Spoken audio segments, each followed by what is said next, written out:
तो दोस्तों, आज की कहानी की शुरुआत होती है खुले समुद्र से, जहां एक कपल अपनी छोटी सी बोट पर मस्ती करते हुए घूम रहा था। दोनों का मूड इतना ज्यादा हाई था कि उन्होंने जरूरत से ज्यादा शराब पी ली। धीरे धीरे नशा सिर चढ़ गया और उन्हें समझ ही नहीं आया कि उनकी बोट सही दिशा में जा रही है या नहीं। और कुछ ही देर में वो रास्ता भटक गए। घंटों तक उनकी बोट लहरों के साथ बहती रही।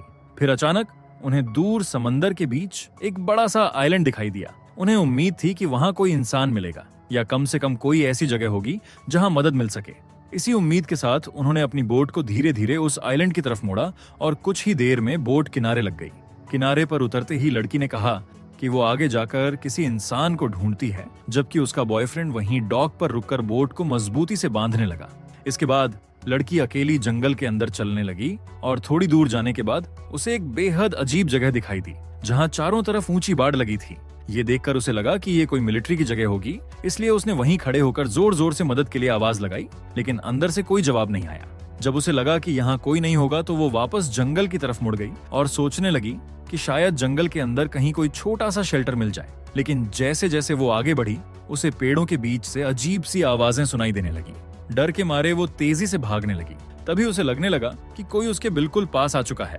ये समझते ही उसने डरकर अपने बॉयफ्रेंड को जोर जोर से आवाज देने लगी, मगर वो बहुत दूर था और उसे कुछ सुनाई नहीं दिया। इसलिए वो फिर से जान बचाकर भागने की कोशिश करने लगी। लेकिन तभी अचानक कुछ रहस्यमयी जीवों ने उसे पकड़ लिया और उसके पैरों को पकड़कर घसीटते हुए अपनी मांद की तरफ ले जाने लगे। रास्ते में उसने बचने के लिए किसी चीज को पकड़ने की कोशिश की, लेकिन उन जीवों ने उसके हाथ पर झपट्टा मारा और उसकी उंगलियां चबा डाली। दर्द और डर ने उसे पूरी तरह तोड़ दिया और उसने विरोध करना छोड़ दिया।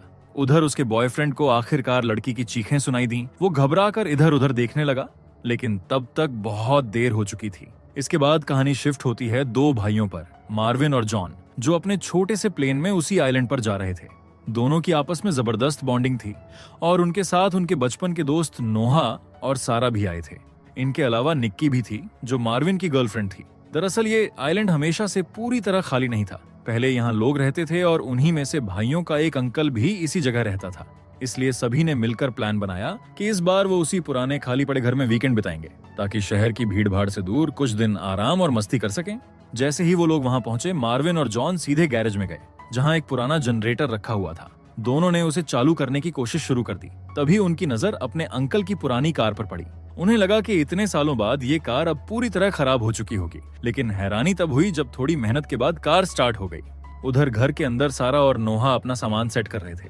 दोनों ने सोचा कि यहाँ पहुंचने की खुशी में कुछ खास ड्रिंक बनाई जाए, लेकिन घर में बिजली नहीं थी, इसलिए उन्हें जनरेटर चालू होने का इंतजार करना पड़ा ताकि वो ब्लेंडर इस्तेमाल कर सकें।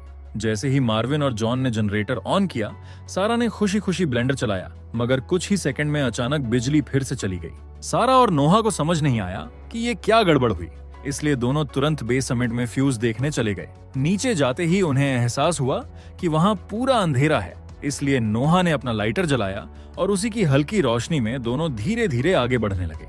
चलते चलते उनकी नजर एक वाइन सेलर पर पड़ी, जहां दर्जनों वाइन की बोतलें रखी हुई थीं। दोनों को लगा कि ये तो मजे की चीज मिल गई, इसलिए उन्होंने कुछ बोतलें उठा लीं।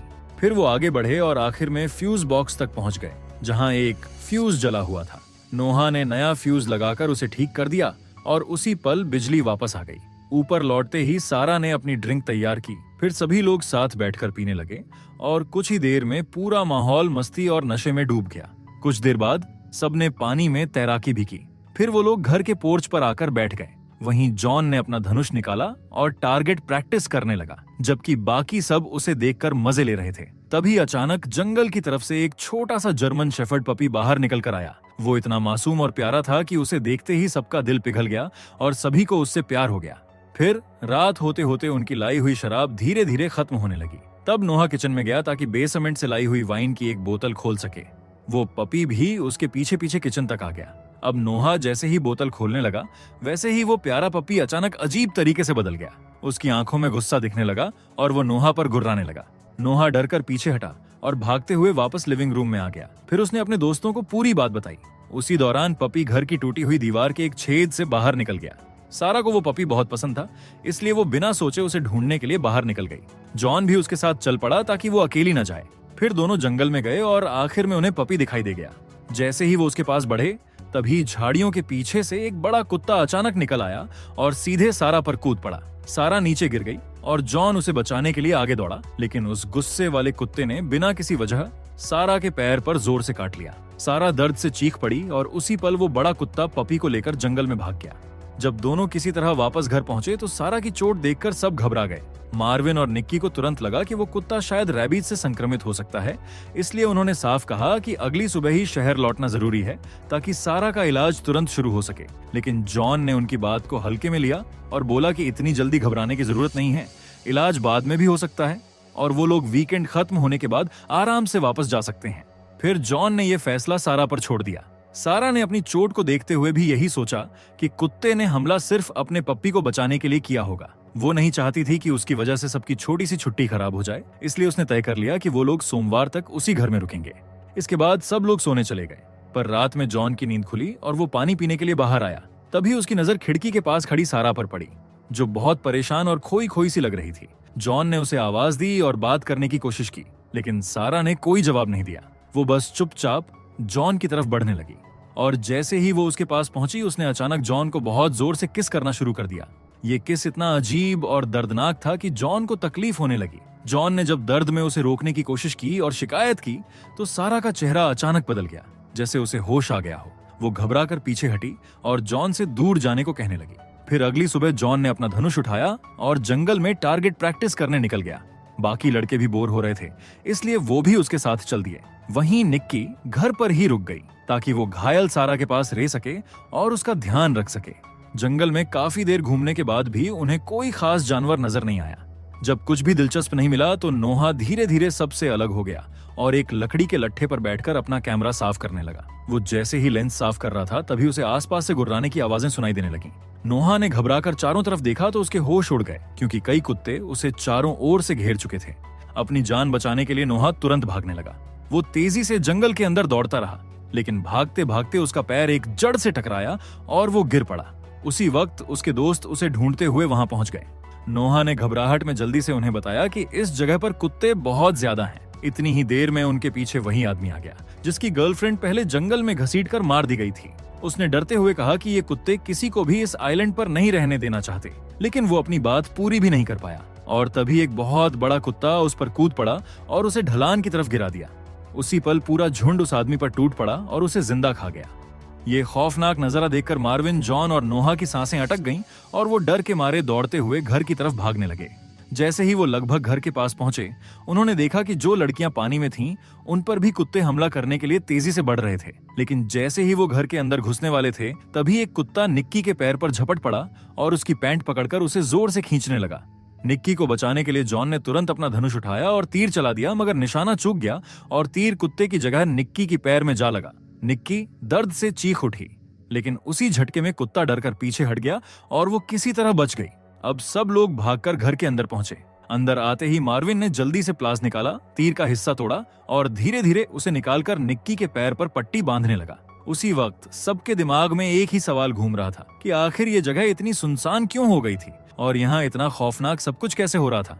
तभी जॉन ने एक बात याद करके सबको बताया कि कुछ साल पहले उसके अंकल ने कहा था कि इस आइलैंड का एक हिस्सा एक कंपनी ने किराए पर लिया था। वहाँ एक केनल बनाया गया था जहाँ कुत्तों को ट्रेनिंग दी जाती थी ताकि आंखों से कमजोर लोगों के लिए उन्हें गाइड डॉग बनाया जा सके। लेकिन कुछ समय बाद वहाँ एक कुत्ते को रेबीज हो गया था और क्योंकि सारे कुत्ते एक ही जगह रहते थे, बीमारी बहुत तेजी से फैल गई।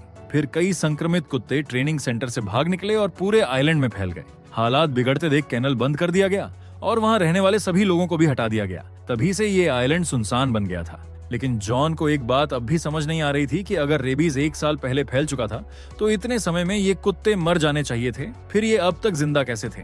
लेकिन बात पूरी तरह साफ भी नहीं हो पाई थी कि नोहा घबराकर चिल्लाने लगा। वो बार बार कह रहा था कि दोनों घायल लड़कियों को तुरंत इलाज चाहिए और उन्हें किसी भी तरह मदद बुलानी होगी।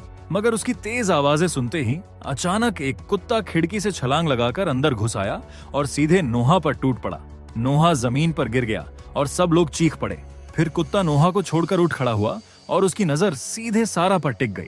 वो धीरे धीरे सारा की तरफ बढ़ने लगा। अब जैसे ही वो सारा तक पहुंचने वाला था, जॉन ने आखिरी पल में झपटकर उसे पकड़ लिया और पूरी ताकत से रोक दिया। लेकिन कुत्ता इतना ताकतवर था कि वो जॉन पर भारी पड़ने लगा। ये देखकर मार्विन ने फौरन पास पड़ी एक लोहे की रॉड उठाई और पूरी ताकत से कुत्ते के शरीर में घुसा दी। कुछ ही पलों में कुत्ता वहीं तड़प कर मर गया। अब सबको साफ समझ आ गया कि ये घर भी सुरक्षित नहीं है। घबराकर उन्होंने जल्दी जल्दी अपना सामान समेटना शुरू किया। जैसे ही वो बाहर निकलने वाले थे तभी उनकी नजर प्लेन की तरफ गई और उन्होंने देखा कि 2 रेबीज वाले कुत्ते वहीं मौजूद थे। मार्विन ने कहा कि अभी वहां जाना खतरे से भरा है और उन्हें कुत्तों के हटने का इंतजार करना चाहिए। लेकिन तभी कुछ ही सेकंड में नोहा ने खिड़की से देखा कि उनका प्लेन पानी की लहरों में बह रहा है, क्योंकि कुत्तों ने वो रस्सी काट दी थी जिससे प्लेन बंधा हुआ था। अब अगर उन्होंने देर कर दी तो प्लेन समुद्र में दूर निकल सकता था। जैसे ही उन्हें वहां कोई कुत्ता नजर नहीं आया, सब लोग डरते हुए प्लेन की तरफ भागे। तभी जॉन बिना वक्त गवाए पानी में कूद गया और प्लेन की तरफ तैरने लगा। लेकिन जैसे ही वो पास पहुंचा, तेज लहरों के कारण प्लेन पलट गया। उसी पल जॉन की नजर पड़ी कि रस्सी काटने वाले दोनों कुत्ते असल में प्लेन के पंख पर ही छिपे हुए थे और अगले ही सेकंड दोनों कुत्ते भी पानी में कूद पड़े और जॉन की तरफ तैरने लगे। जॉन घबराकर तुरंत पलटा और पूरी ताकत से वापस अपने दोस्तों की तरफ तैरने लगा। जब जॉन किसी तरह जमीन पर पहुंचा तभी एक कुत्ता फिर से उन पर हमला करने दौड़ा। इस बार नोहा ने अपना बेसबॉल बैट घुमाकर उसे जोर से मारा और पीछे धकेल दिया और मौका मिलते ही सब लोग भागते हुए वापस घर की तरफ दौड़ पड़े और बाकी कुत्तों से किसी तरह बचते हुए अंदर घुस गए। घर पहुंचते ही उन्होंने बिना समय गवाए खिड़कियों और दीवारों के टूटे हिस्सों को लकड़ी के बोर्ड लगाकर बंद करना शुरू कर दिया ताकि कोई कुत्ता अंदर ना आ सके। जब ये काम पूरा हो गया तो नोहा ने तुरंत इमरजेंसी कॉल करने की कोशिश की, लेकिन वहां मोबाइल में बिल्कुल नेटवर्क नहीं था। इसके बाद मार्विन और जॉन ने मारे गए कुत्ते की लाश को कपड़े में लपेटा और बाहर फेंक दिया ताकि बदबू और डर का माहौल अंदर न रहे। फिर उन्होंने बैठकर तेजी से फैसला लिया कि अब यहाँ रुकना सही नहीं है। उन्हें बचने के लिए आइलैंड के दूसरे सिरे तक जाना होगा। तभी उन्हें याद आया कि जो खून से सना आदमी भागकर यहाँ तक पहुंचा था वो भी जरूर किसी रास्ते से दूसरे हिस्से से आया होगा और इसका मतलब था कि वहाँ कहीं ना कहीं एक बोट मौजूद हो सकती है। फिर मार्विन ने यह भी कहा कि अगर बोट नहीं मिली तो उस संदिग्ध फैसिलिटी के अंदर कोई कम्युनिकेशन सिस्टम जरूर हो सकता है जिससे मदद बुलाने का एक मौका मिल जाए। इसी उम्मीद में सबने तय कर लिया कि अब उन्हें हर हाल में वहां तक पहुंचना ही होगा। प्लान बनते ही वो लोग गैरेज की तरफ जाने लगे ताकि पुरानी कार को फिर से स्टार्ट करके जल्दी निकल सकें। लेकिन जैसे ही वो बाहर निकले उन्होंने देखा कि कुत्तों का झुंड उस कुत्ते की लाश पर टूट पड़ा था जिसे वो बाहर फेंक कर आए थे, जहां कुत्ते उसे नोच नोच कर खा रहे थे। ये नजारा देखकर तीनों की हिम्मत टूट गई और वो तुरंत पलटकर घर के अंदर भाग आए। अब उन्हें समझ आ गया कि जमीन से होकर गैरेज तक जाना सीधा खतरा है, इसलिए उन्होंने दूसरा तरीका सोचने का फैसला किया। तभी मार्विन की नजर घर से गैरेज तक लगी एक मोटी रस्सी पर पड़ी। उसने तुरंत नया प्लान बनाया और कहा कि वो रस्सी के सहारे ऊपर से ही गैरेज तक पहुंच सकता है, लेकिन इसके लिए उसे बाहर लगी जिपलाइन की पुली चाहिए थी। मार्विन ने हिम्मत जुटाई और बाहर निकला। उसने देखा कि कुत्ते अभी भी लाश खाने में व्यस्त थे, इसलिए वो धीरे धीरे चुपचाप आगे बढ़ा और पुली की तरफ दौड़ पड़ा। उसने पूरी कोशिश की कि कोई आवाज ना हो, मगर फिर भी एक कुत्ते की नजर उस पर पड़ गई। पर मार्विन ने जल्दी से पुली उठाई और पूरी ताकत से भागते हुए वापस घर के अंदर आ गया और किसी तरह खुद को सुरक्षित कर लिया। इसके बाद मार्विन ने पुली को उस रस्सी पर लगा दिया जो गैरेज तक जाती थी। लेकिन उस समय निक्की ने मार्विन को समझाया कि वो हल्की है, इसलिए कार लाने के लिए वहीं जाएगी। मार्विन भी कुछ देर सोचा और फिर मान गया। सब कुछ तैयार होते ही निक्की रस्सी के सहारे स्लाइड करने लगी और दूसरी तरफ पहुंच गई। लेकिन जैसे ही वो हवा में लटकती हुई आगे बढ़ी, कुत्तों ने उसे देख लिया और वे उसकी तरफ दौड़ पड़े। उसके दोस्त उन्हें रोकने और ध्यान भटकाने की कोशिश करने लगे। इसी बीच निक्की ने जल्दी से गैरेज का दरवाजा खोला और अंदर घुस गई। गैरेज में पहुंचते ही निक्की सीधा कार के अंदर बैठी और उसे स्टार्ट करने लगी। उसने बार बार कोशिश की, लेकिन कार में कोई हरकत नहीं हुई। उधर बाहर कुत्ते लगातार दरवाजे पर धक्का मार रहे थे और उनकी ताकत बढ़ती जा रही थी। कुछ ही देर में उन्होंने गेट में इतना बड़ा छेद कर दिया कि अब वो अंदर घुस सकते थे। ये देखकर निक्की पूरी तरह घबरा गई। उसने तुरंत कार का सनरूफ खोला और उसी रास्ते से बाहर निकल गई। फिर उसने गैरेज की लकड़ी वाली बीम पकड़ ली और ऊपर लटक गई ताकि कुत्ते उसे पकड़ न सकें। बाहर खड़े उसके दोस्तों ने उसे खींचकर अपनी तरफ लेने की कोशिश की, लेकिन कुत्ते उछल उछल कर निक्की तक पहुंचने लगे। तभी आखिरी मौके पर जॉन ने धनुष से एक तीर चलाया और एक कुत्ते के दिल में मार दिया। कुत्ता वहीं गिर पड़ा और उसी पल निक्की की जान बच पाई। फिर धीरे धीरे रात हो गई और सब लोग सोचने लगे कि अब आगे क्या किया जाए। तभी अचानक घर की बिजली फिर से चली गई। सबको लगा कि शायद फ्यूज फिर से उड़ गया है, इसलिए नोहा ने कहा कि वो खुद नीचे बेसमेंट में जाकर बिजली ठीक कर देता है। जैसे ही वो नीचे पहुंचा, उसे एक अजीब सा डरावना माहौल महसूस होने लगा और तभी एक कोने की तरफ से अजीब आवाजें आने लगीं। नोहा ने घबराते हुए जैसे ही उस आवाज की तरफ कदम बढ़ाया, तभी एक कुत्ता अचानक उस पर झपट पड़ा और उसके गले पर कूद गया। कुत्ते ने नोहा का गला नोचना शुरू कर दिया और इतनी बेरहमी से हमला किया कि उसकी सांस की नली तक टूट गई। नोहा तड़पता रहा लेकिन कुछ ही पलों में उसकी जान चली गई। नीचे से शोर सुनकर मार्विन और जॉन दौड़ते हुए बेसमेंट के दरवाजे तक पहुंचे, लेकिन तब तक उनका दोस्त मर चुका था। दोनों ने डर के मारे दरवाजा बंद करके कुत्ते को नीचे फंसाने की कोशिश की, मगर इससे कोई फायदा नहीं हुआ, क्योंकि उसी वक्त बाहर कई कुत्ते पागलों की तरह घर की खिड़कियों पर टूट पड़े। उन्होंने लकड़ी के बोर्ड तोड़ डाले और देखते ही देखते घर के अंदर घुस आए। अब सबके पास भागने के अलावा कोई रास्ता नहीं बचा था, इसलिए मार्विन, जॉन, निक्की और सारा तेजी से अटारी की तरफ दौड़ पड़े। लेकिन सीढ़ियों के पास ही एक कुत्ता अचानक मार्विन की पीठ पर कूद गया और उसे काटने लगा। मार्विन दर्द से चीख पड़ा। तभी जॉन ने पूरी ताकत लगाकर उस कुत्ते को पकड़ लिया और पीछे खींचकर मार्विन को किसी तरह बचा लिया। और अगले ही पल सब लोग किसी तरह अटारी में पहुंच गए और ऊपर से रास्ता बंद कर दिया। अब नीचे पूरा घर कुत्तों के कब्जे में जा चुका था और हर तरफ उनकी गुर्राहटें गूंज रही थीं। अटारी में बस थोड़ा सा सामान और थोड़ी सी सप्लाई थी, इसलिए सब समझ गए कि उन्हें जल्दी कोई रास्ता निकालना होगा, वरना वे यहीं फंस कर रह जाएंगे। सुबह होते ही उन्होंने बहुत सावधानी से अटारी से बाहर झांक कर देखा। नीचे घर में अब कोई कुत्ता नजर नहीं आया और ऐसा लग रहा था कि सारे कुत्ते बाहर चले गए हैं। तभी मौका देखकर दोनों भाई जल्दी से नीचे उतरे और सीधे गैरेज की तरफ भागे। जॉन जाकर ड्राइवर सीट पर बैठ गया, जबकि मार्विन ने पीछे से कार को धक्का देना शुरू कर दिया। दोनों ने पूरी ताकत लगा दी और काफी कोशिश के बाद आखिरकार कार स्टार्ट हो गई। लेकिन कार की आवाज से कुत्तों को उनका पता चल गया और कुछ ही सेकंड में कुत्ते फिर से उनके पीछे दौड़ पड़े। ये देखकर मार्विन ने खुद को बचाने के लिए कार की छत पर चढ़कर धनुष उठाया और कुत्तों पर निशाना लगाने लगा। तभी एक कुत्ता कार के आगे वाले हिस्से पर चढ़ गया, इसलिए जॉन को तेज मोड़ लेना पड़ा। मोड़ लेते ही मार्विन का संतुलन बिगड़ गया और उसके हाथ से धनुष गिर गया। अब उनके पास लड़ने का कोई तरीका नहीं बचा था, इसलिए मार्विन तुरंत सनरूफ से अंदर उतर गया। उसी वक्त कार अचानक अपने आप बंद हो गई। अब धक्का देने का भी समय नहीं था, इसलिए जॉन ने कार को आगे एक ढलान की तरफ मोड़ दिया ताकि स्पीड से कार फिर चालू हो जाए। ये तरीका बहुत जोखिम भरा था, लेकिन किस्मत से कार फिर चल पड़ी और वो लोग मुश्किल से बच गए।